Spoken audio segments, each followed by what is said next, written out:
Here was the beginning to create a password manager, which is independent from let's say data outside of my own realm. So this is not so social oriented. I'm sorry for that, but it is to resort to, let's say, to gain control over my own input, password, and data. So in your scenario, you were thinking that you were all the nodes, or you and trusted friends were all the nodes in your DHT. So it means that all my computers, or my phone, my computer, perhaps my colleagues or whoever, can share the passwords of input. Yes, and for this we created the password manager. Yes, we created the password manager. Which works. So you can input. You can enter a domain. Let's say, for example, example.com.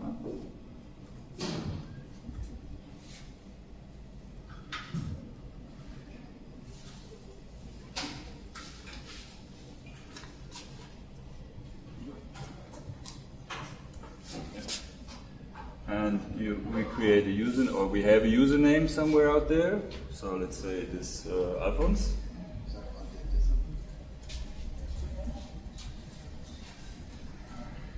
And we give him a password, which is cool.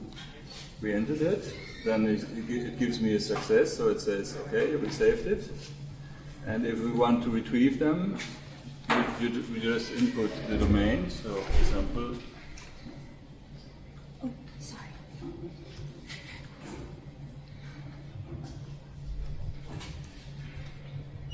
And hopefully it finds the password saved under this domain. This is we're working on Holochain, locally of course.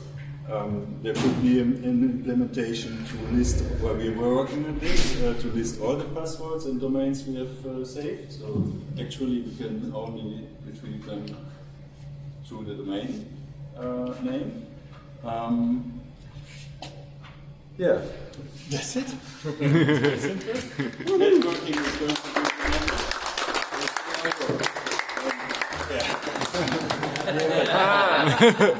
the idea is in the end also to have kind of a bridge for people not trusting anymore, not wanting to trust password managers who save data somewhere in the cloud or so, and hopefully also to bridge people to come into the Holochain realm from outside. So this is what we hope.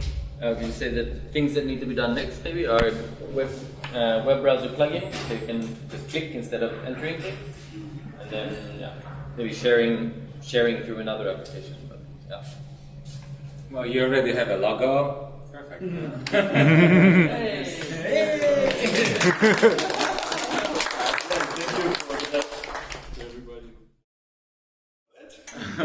Well, I did.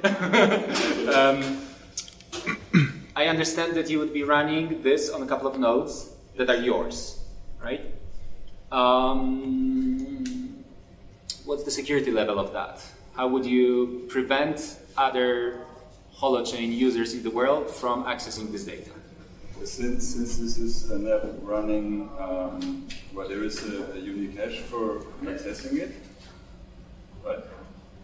for the application has its own. So the application is its own hash, and if I don't give away the application, there's no way to get into it. I hope. Okay, but that's security through obscurity. So, because there are ways to restrict users capable of accessing it. Maybe Art wants to say something about the models of security for that, because I think this is quite important, that the data, even though it's not encrypted, it is secure. Right. I actually was talking with the other Jakob about that. Let's see him, where did he go? Anyway, so we have this pattern, design pattern. I just want to keep it real quick. We have this pattern called progenitor. If you search Holochain and progenitor, you might see it in a few apps. But since every node joining the network, as far as that node can tell at first while it's starting up, it is the first and only node on the network, right? It creates the DNA, it creates its key, and only after that, after it creates a key and its public address, can it even start talking to anybody else, right? So up until that point, how can it know that whether anybody else exists? So there's this idea of a progenitor where you put in the DNA who, like, the first node really is. So you could have one of your keys, and you could have, basically you write the password app, and you have a setup script that just puts that progenitor key in the DNA, and then then you can say the progenitor is allowed to add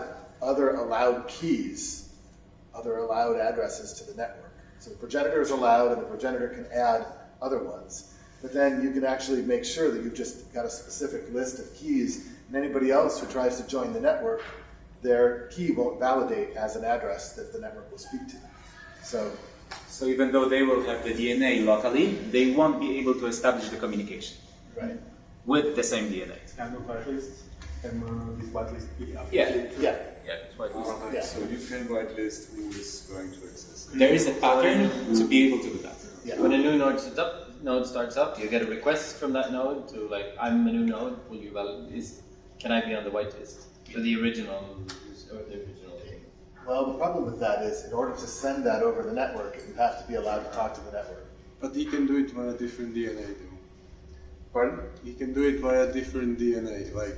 Yeah, you could do that via, like you talked about, Like password different sharing. Yeah. You could do that via the password sharing app type of thing. Which also, Bridge. which also like brings this idea of microservices, right? One is for storing, one is for delivery, right? For communication.